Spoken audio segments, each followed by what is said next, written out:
There is a hidden history that has been deliberately obfuscated from the peoples of the world, and that's why I am on the trail of the Nephilim.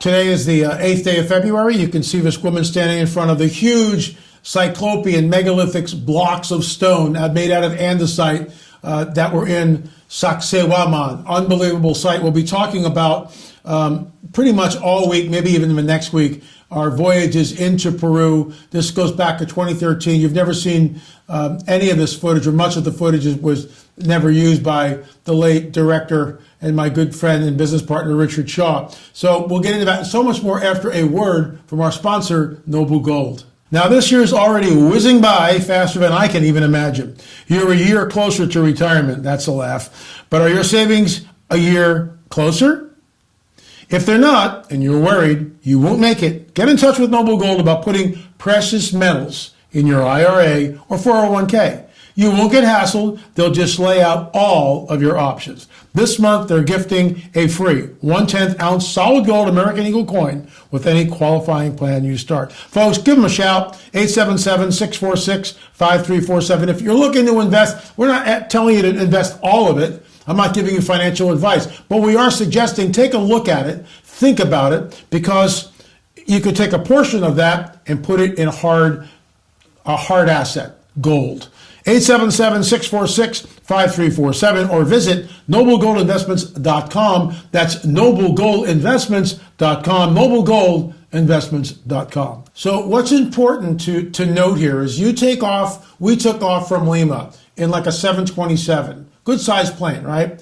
And Brian's informed us, he's going to drink plenty of water, hydrate like crazy, or going up to 10,000, 12,000 feet. Well, as a skier and been to Mammoth Mountain pretty much most of my adult life, which is at 10,000 feet, I figured, well, I'll be able to handle this, right? No.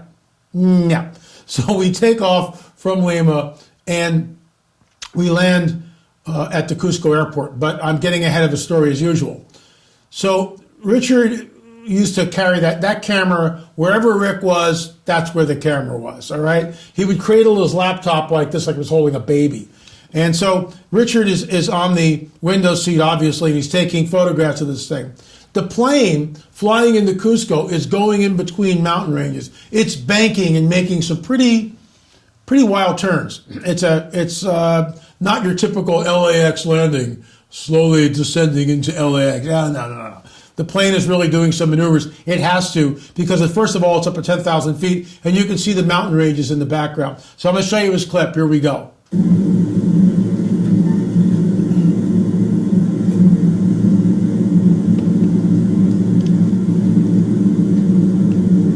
So you get an idea of just what you're looking at, that you're flying into a valley here.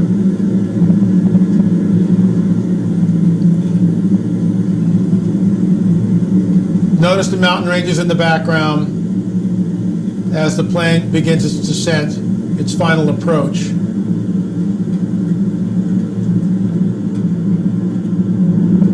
You can see all the farmland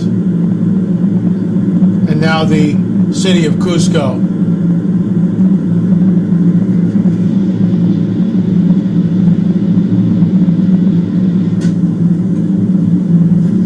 It's like we were all looking out the window. It's another universe. It really doesn't look anything like America at all. And of course, the plane is about to land.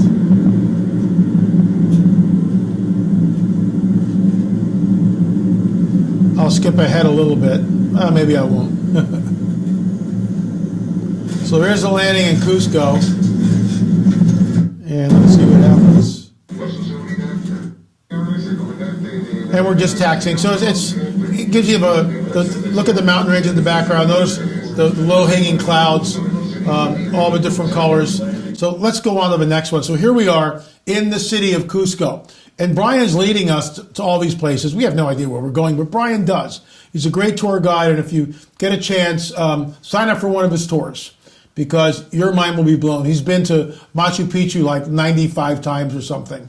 So that's how Brian makes his living, and he's good at it. So check him out. Look at the stones. Before I even roll the tape. So look at the basically center right. Look at the megalithic stones. Look at the shape. Look at the way the curve. Look at the second stone up from the top here. Look at the little curve there. Do you have any idea what it's like to work in the round? Are you kidding me? You know, as a woodworker, as a craftsman, every time I make an arched doorway, it's a lot of work. You got to make a jig. You got to bend the wood. It's a whole different deal. Well, this is andesite stone. And notice the pieces that fit perfectly into it. How is it done? Okay, Jose, let's pick up the stone because I know I'm going to get in trouble. Ellie's using an accent. Oh, my gosh. Okay, pick up the stone because we got to set it back into the little curve like that. Well, that thing weighs 4 tons. How is that done? Oh, you got to take a little bit more off of here. Are you kidding me?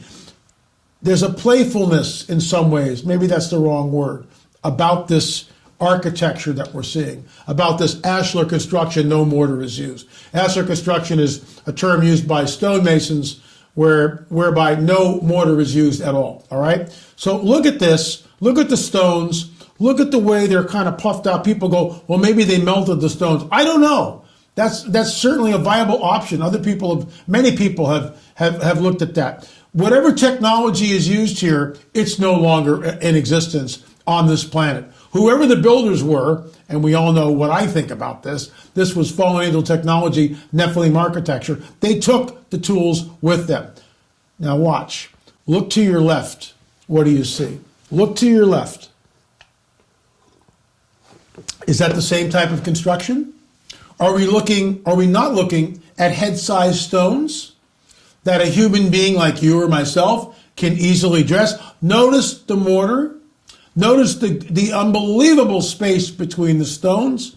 Which is superior? You tell me. Which is superior? Obviously, the megalithic is far superior. Then this is, by the way, to your left. That's either modern or Spanish. I'm not exactly sure. It could be modern, but it doesn't hold a candle to the incredible masonry that we see. I'm going to roll the clip. Here we go.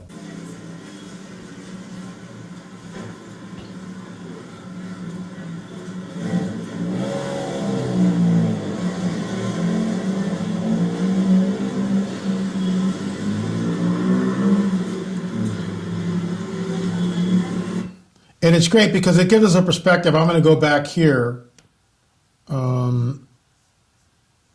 where this gentleman comes walking in. Let's stop him right about here. So look at the stone directly to his left. There are 2 curved portions of that stone. His left arm is almost touching it. One to the left side of the stone, one to the right side of the stone. Let's count the angles. And we'll move him a little further. We have 1, 2, 3, 4, 5, 6, 7, 8 angles on this particular stone. Look at this one right here. You can see my cursor. Look at this one. I mean, how the heck do you do that? And notice this wall. And of course, in modernity, they built over this wall. They used the wall, which has been standing there for literally thousands of years, as one of the walls of the structure. Again, look up on here, you'll see the little nodes coming out. So this is incredible architecture. It's ashlar construction, no mortar. We see polygonal shapes perfectly fitted together. Folks, in my opinion, this is not the work of ancient aliens. This is the work of fallen angel technology, Nephilim architecture. Interested in all this? That's in our Watchers series. But I also allude to it in all the episodes on the trail of the Nephilim. Episodes 1 through 7. You can get there by going to streaming.lamarzulli.net, streaming.lamarzulli.net, and you too can be on the trail. Let's talk about our UFO stuff. Hey, LA, thank you for all you're doing with your show and all your literature. Here's my story, and this is from Fran. I try to walk a dog every day, weather permitting, and early last summer I looked up, and not too far up was a long white tube. I saw no means of propulsion. and no wings. No windows, it was not floating. It had purpose and direction. I'd say it was about 40 feet long, 25 feet wide. It was going slow. But I'm old, so my phone was not in my hand. By the time I got the phone out, it had gone behind the clouds. I'd say it was as high as a propeller plane. I Googled long white tubes and saw footage of other people getting a similar object on video. I wonder if it was the same object the military called a Tic Tac. I've seen Goodyear blimps. It was not one of those. Yours truly, Fran. Folks, look, the UFO phenomenon, I report this every single day. It's real, it's burgeoning and not going away. We've got a free film. There it is on the screen. UFO Disclosure, The Coming Great Deception of a Luciferian Endgame. It is free. What are you waiting for? If you scroll down, open up a text box below what you're looking at here, you will see there's the link to the free video. Watch it. You need to watch it because it's that important. Trust me, it's that important. This is the presence of a so-called extraterrestrial. Is the coming great deception. It's one thing to just, a lot of newcomers, and that's fine. God needs as many people banging on the doors on this thing, waking up the body of Christ and other people to what the deception is. I welcome them.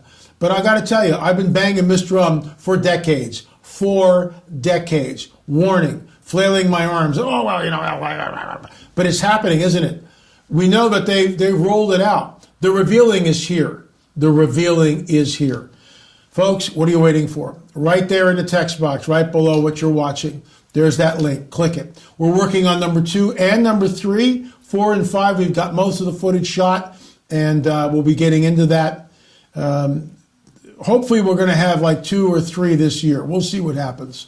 But we are working feverishly. The house is done. I'm in the studio. I've got the time, and I'm forging ahead with it. Anyway, folks, thanks so much for watching On the Trail of a Nephilim and also our daily UFO report. If you've got a story, a picture, a video, if you have a testimony, if you've been implanted, if you've been taken, if you're a lifelong abductee, shoot me an email, la@lamarzulli.net, la@lamarzulli.net. That's all the time we have for. We'll see you tomorrow with another episode of On the Trail and, of course, our daily UFO update. Remember, we'll see you in the air or on the air.